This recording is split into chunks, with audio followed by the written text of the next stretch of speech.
Gani. Bueno, ya está con nosotros el Doc. ¿Cómo le va, Doc? Lo hicimos trabajar en un feriado. Y bueno, a veces pasa. A veces pasa, y sí. Seguro, los médicos siempre estamos dispuestos a todo. Es verdad. Feriado, sábado, domingo. Cualquier hora del día. Día, noche, tarde. Madrugada. 4 de la mañana. Bueno, Es sí, verdad. Están es así. ahí, a la emergencia, ¿no? Al contacto directo con el paciente, sea la hora que sea. Y eso sí, es cierto. es así. Por Es eso nuestra hoy, profesión y nuestra vocación. total, por eso tiene que venir hoy a hablar de este tema, que mucha gente preguntó sobre esto, de que si uno por allí puede ser, porque la pregunta de todos es, si yo no soy hipertenso, ¿puedo tener una crisis hipertensiva? Sí. ¿Sí es la respuesta? La respuesta es sí. La crisis hipertensiva Sí. la vamos a definir de alguna manera. Sí, sí. Es un aumento agudo, inusitado, de la presión arterial que supera ciertos límites. Ah, bien. Nosotros hemos establecido, así en forma aleatoria, 180, 120 milímetros de mercurio. Sí. Para que la gente entienda, 18,2. Ujú. Puede ser más o puede ser menos de acuerdo al basal de la persona. Ah, Una persona que tiene 90 de sistólica normalmente, como en el caso de las mujeres, Sí. y la presión le sube a 16, estamos en una crisis Es como hipertensiva. mucho. Es Ajá. como mucho. Puede suceder, la mayoría de los casos suceden en pacientes hipertensos, obviamente, por distintas razones que ya las vamos a ver enseguida. Perfecto. Pero puede ocurrir de nuevo, así le llamamos nosotros. ¿Cómo? De nuevo, de nuevo. De nuevo. Bien. La primera vez Ujú. que el paciente se toma la presión y de pronto nota, o por algún síntoma que ha tenido, nota que tiene la presión muy alta. Sí. Entonces ha tenido o tiene una crisis hipertensiva, o probablemente tiene una crisis hipertensiva. Ajá. Porque ya vamos a ver cuáles son las clasificaciones, que son 3. A veces son crisis hipertensivas y a veces no, son pseudo crisis hipertensivas. A un pasito. Aún de serlo. no, tienen otras características. Los pacientes siempre me dicen en el consultorio, doctor, he tenido un pico de presión. Lo he escuchado varias veces. ¿Qué es eso? Eso ¿Existe? sería lo que ellos consideran que es una crisis hipertensiva. Ah, bien. Que a veces es cierto, tienen una crisis hipertensiva y ellos le llaman pico de presión. Y a veces no. A veces ha sido simplemente un aumento de presión, pero que no ha llegado a ser una crisis hipertensiva. Ah, bien. Ujú. La crisis hipertensiva, además de tener un aumento inusitado de la presión arterial para ese paciente, a veces puede provocar daños en ciertos órganos, lesiones en ciertos órganos que nosotros llamamos daño de órgano blanco. Ah, bien. De ahí pasamos a una clasificación muy especial. Y la otra característica es que con la terapéutica adecuada se puede resolver el cuadro rápidamente. Que, por ejemplo, yo no sé hipertensa y sufra de una crisis hipertensiva. ¿Eso puede ya después desencadenarme que yo sea que empiece a ser hipertensa? No necesariamente. No necesariamente. Ajá. Así que ahora, bueno, si a usted le parece, Sí, las describimos clasificaciones. las 3 para Sí. que quede claro cuándo sí y cuándo no. Perfecto. Entonces, por ejemplo, un paciente que se presenta como una emergencia hipertensiva, Sí. tiene presiones arteriales muy elevadas, tanto la sistólica como la diastólica, o sea, la máxima y la mínima, Sí. pero a su vez tiene daño de órgano blanco, o sea, lesiones de ciertos órganos que para el tema de la presión son muy específicos: cerebro, corazón, arteria aorta, riñón. Ajá. Y muchas veces da también en las pacientes embarazadas. Sí. A eso le llamamos eclampsia o preeclampsia. Ajá. Que ahí se complica un poquito. Se ¿no? Hay que tener complica un poquito. cuidado. Estos pacientes vienen con síntomas. ¿Cuáles son? Siempre decimos que la hipertensión no tiene síntomas, Sí. pero en estos casos sí viene con síntomas. Cuando afecta al cerebro y tenemos una encefalopatía hipertensiva, Sí. tenemos alteración del estado de conciencia. Ajá. El paciente viene confuso, a veces viene inclusive con un estado de desmayo, que llamamos síncope. Tiene problemas visuales, mareos muy importantes, o sea, una alteración de la conciencia en general. Perfecto. Y a veces también puede tener déficits motores, o sea que podemos estar en presencia de una ACV inclusive. Por esa crisis. Por esa crisis hipertensiva que ha provocado una ruptura en las arterias del cerebro y ha provocado un ACV hemorrágico habitualmente. Ah, bien.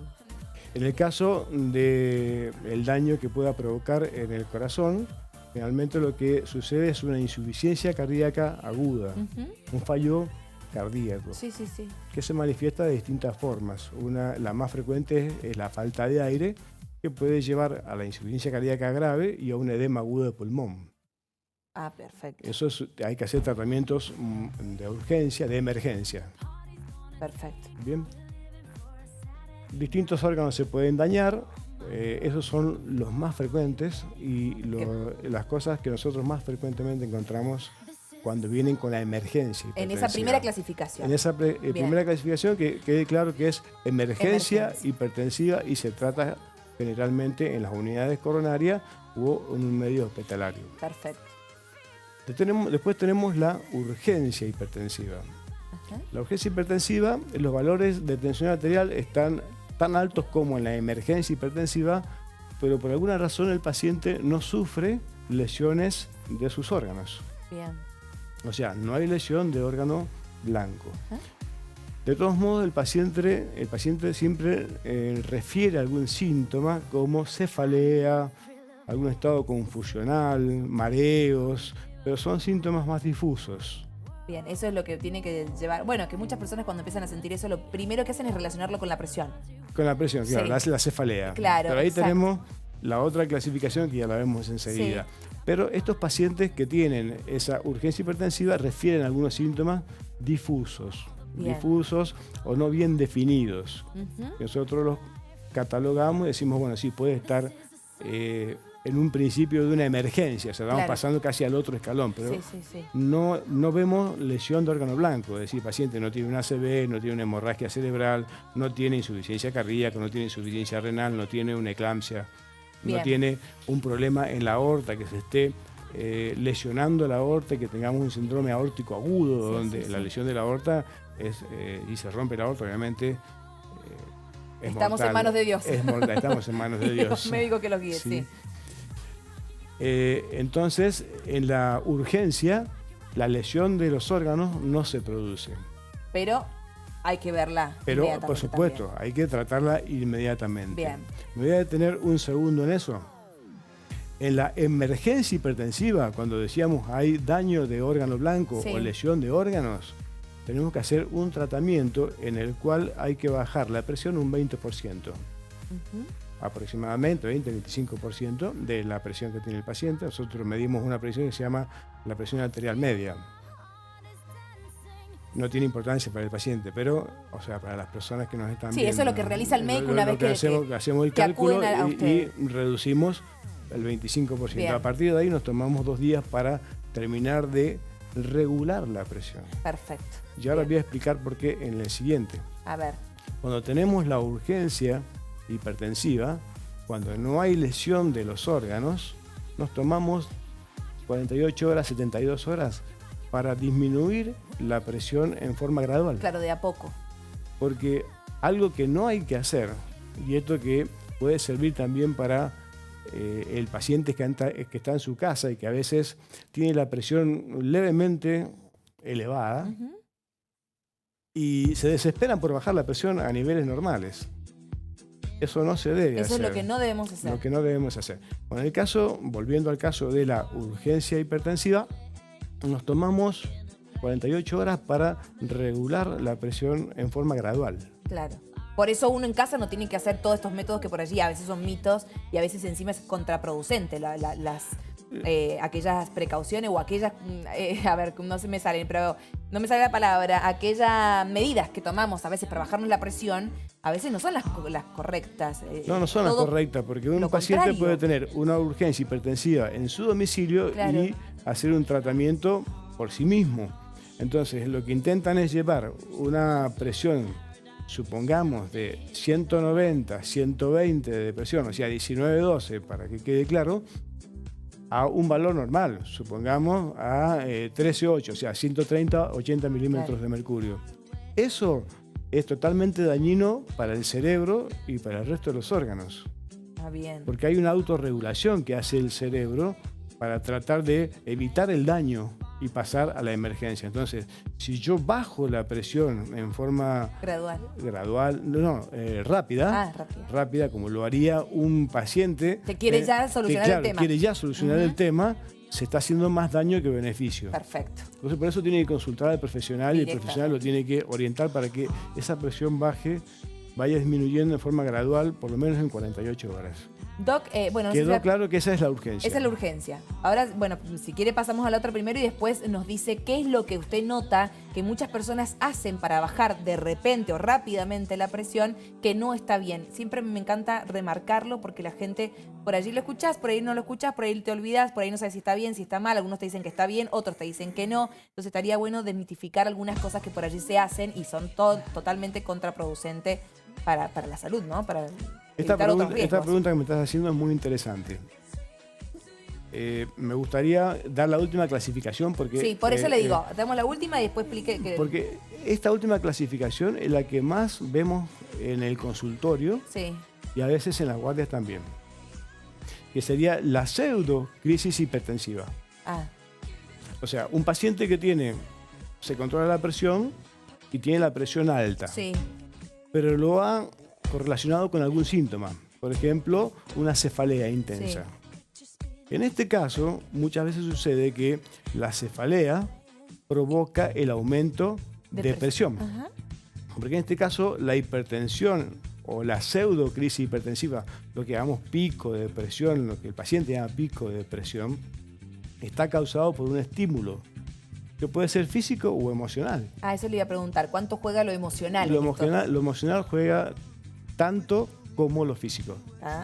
Yo puedo tener por ejemplo, un problema renal que me cause un cólico renal y voy a tener la presión en 200, o sea, 20, 12, fácilmente. Y eso es por un problema físico. Y eso es por un problema, o sea, de un cólico renal, un dolor que yo siento. O una gran angustia por la pérdida de un ser querido. Sí, también. Eso o puede un gran estrés laboral, por ejemplo, o un gran estrés porque sufrí el ataque de un delincuente, por ejemplo, en la calle. Eso me puede pasar. Entonces, de alguna manera, esa presión es reactiva por el estímulo que yo he recibido. Entonces, cuando llegan a la guardia, no hay que bajar la presión con medicamentos. Lo que hay que hacer es tratar el estímulo.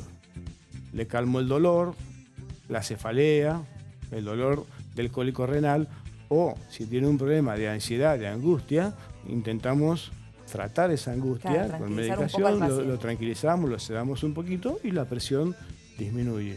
Perfecto. Y esto se da muy frecuentemente. Doctor, me duele la cabeza y cuando me fui a tomar la presión, ya no siendo crisis hipertensiva, siendo pequeños picos de presión, llegan al consultorio. Doctor, me duele la cabeza, tengo cefalea, me tomé la presión, tenía 15-10 de presión. Esa presión, o sea, ese dolor de cabeza no está provocado por la presión normal, habitualmente, sino que la cefalea provocó el aumento de presión. Perfecto. Claro, porque por ahí van a atacar a la presión y lo que tienen que atacar es el dolor de la cefalea, que es lo que después va a disminuir la presión. Si te gustan los mitos... Sí, me encantan, porque me encanta desmitificarlo o decir cuáles son los verdaderos. La gente que, por ejemplo, sufre sangrado nasal y dice... Me está sangrando la nariz porque tengo la presión alta. Es al revés. O sea, la nariz no sangra por la presión alta. ¿Por qué? Porque lo que sangra en la nariz son las venas y la presión es presión arterial. Esa presión arterial no llega a las venas. ¿Y por qué decimos eso? Porque menos mal que me salió sangre. Yo lo he escuchado, menos mal que me salió sangre porque si no tal vez me hubiese dado algo. Claro, es muy frecuente. Claro, me hubiese dado el bobazo, dicen. Claro, es muy frecuente. Es muy frecuente escuchar eso. Sí. Entonces no tiene nada que ver una cosa con la otra. La persona ¿Por qué? se ve que está sangrando por nariz, cree que es por la presión y el mismo estrés del sangrado y todo lo que provoca eso, porque es una situación bastante compleja, o sea, bastante incómoda. Se toman la presión y tienen la presión un poquito más elevada de lo normal. Y si es un hipertenso que normalmente tiene, supongamos, 130-80 medicado, y desarrolla un piquito de presión arterial, o sea que se va a 15, 10 o O 16, sea, que 10. la sangre salió por otro motivo, Por otro ajeno motivo. totalmente a la presión. Y ese desencadenante provocó El el aumento. aumento de presión. Ah, Eso bien. no es una crisis hipertensiva, es simplemente la presión que aumentó en forma reactiva al evento que el paciente ha vivido en ese momento. Perfecto. Y otros que usted ha escuchado que dicen, no tienen que hacer eso, por favor se los pido, Bien, para bajar la presión. Esa era la pregunta Sí, la anterior. Sí, Bien, para cerrar la nota. de acuerdo. Lo que no tienen que hacer es agregar más dosis de medicamentos de la que ya está prescripta. Bien. Porque Esta no me hace efecto, me agrego otra y otra y otra. Eso es muy frecuente también en la consulta. Doctor, me tomé una dosis más del medicamento que usted me recetó Claro. para ver si me bajaba la presión. Pero no es así como se hacen los tratamientos. Los tratamientos no son a demanda. Yo siempre digo, la hipertensión no es como una cefalea que si a mí me duele la cabeza me tomo un paracetamol, Sí. hablando de droga, o una aspirina. Exacto. Entonces se me baja el dolor de cabeza, pero la presión no. La hipertensión tiene que tener un tratamiento constante, permanente. Si el tratamiento no es suficiente, hay que ir al cardiólogo. Porque noto que tengo todos los días la presión alta. Claro, para que Entonces sea voy al medicado. cardiólogo para que me regule las dosis, me agregue otros medicamentos. Perfecto. O sea, regule el tratamiento. Bien. ¿Y, ¿Sí? y qué otro tema más has escuchado que la gente se toma o hace, por ejemplo, con el agua? No sé, yo siempre me acuerdo, no me pierdo, el tema del azúcar, de algo con el agua con azúcar. ¿Ese para qué era? Para también que dicen No, que... no, lo que toman agua con azúcar es para aumentar la presión. para En realidad aumentarla, lo que ah. aumentan es el azúcar en sangre, que no tiene nada que ver con la presión. Ah, tampoco hay que hacerlo. No, tampoco Ay, hay que pero ¿qué hacerlo. hemos tenido todo? ¿Quién nos dijo todos estos mitos? Abuela, la nona. El otro mito es que la gente, como muchas veces ha ido al cardiólogo y el cardiólogo Sí. le ha notado que tiene la presión un poco elevada, le agrega como complemento al tratamiento un diurético. El diurético le hace que el paciente orine más. Sí, Lo que hacemos en realidad es disminuir un poquito el volumen sanguíneo.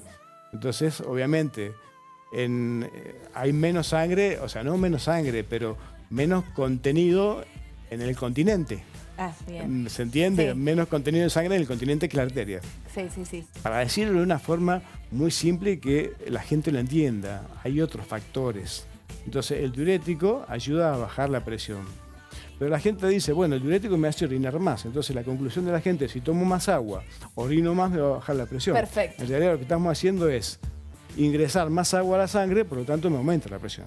No, todo lo contrario. Todo lo contrario. Estamos todos equivocados. Miren, lo mejor que ustedes pueden hacer directamente, si se notan que se les sube la presión, es directamente van al doctor Ariel Sabio, que él les va a solucionar absolutamente todo. Y nos dejamos de automedicarnos, que por ahí hacemos algo totalmente contraproducente contra nuestra salud. Entonces, eso, lo mejor se lo dejamos a los profesionales que para eso han estudiado, no 1, 2, 3. ¿Cuántos años, doctor, tiene que estudiar para eso? Y Toda la vida. Sí, no, seguimos estudiando. Siguen No, estudiando. Si les digo, seguimos estudiando Por eso. todos los Y días. nos queremos hacer los doctores con San Google. ¿Viste? Metemos No, algo no. claro. ¿Qué hago para la...? No, claro, te tendría que mandar eso. Anda a tu médico, anda al doctor.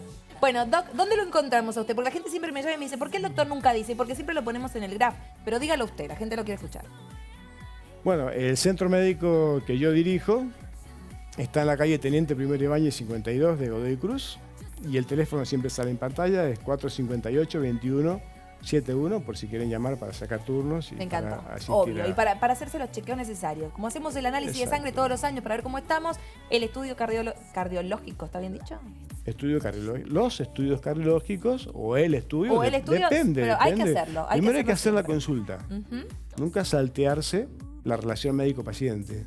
No, totalmente. Lo van a ver La ustedes y usted le dice todo lo consulta, que tiene que con hacer. el médico, con el cardiólogo es fundamental. La entrevista con el cardiólogo es fundamental. A partir de ahí pueden surgir un montón de cosas. Que después el doctor se los va a decir. En la consulta, como él dice. Nos porque faltó las siempre hace causas de por qué tenemos... Ay, Doc.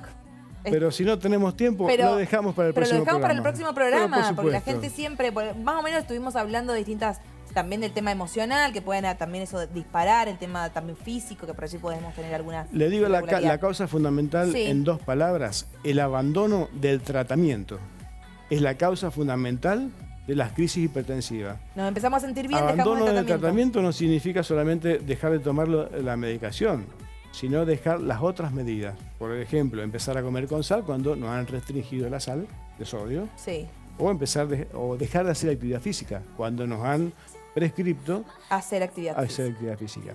Por ejemplo, Después lo vamos a seguir desarrollando porque la verdad que el doc tiene mucho para contarnos, mucho para decirnos y sobre todo nosotros para tomarlo y poderlo llevarlo a la práctica, ¿no? Esto de que cuando nos das los consejitos o cuando suceden estas cosas también acudir directamente al médico para no tomar nosotros cartas en el asunto que no entendemos mucho y sobre todo cuando se trata de nuestra salud, que es fundamental. Doc, muchísimas gracias. Gracias por invitarme venir otra vez y bueno, nos veremos en la próxima. En la próxima. En la próxima seguimos desarrollando los temas. Siempre el doctor Ariel Sabio cuidándonos el corazón. Hacemos una pequeña pausa, no se vayan, ya venimos.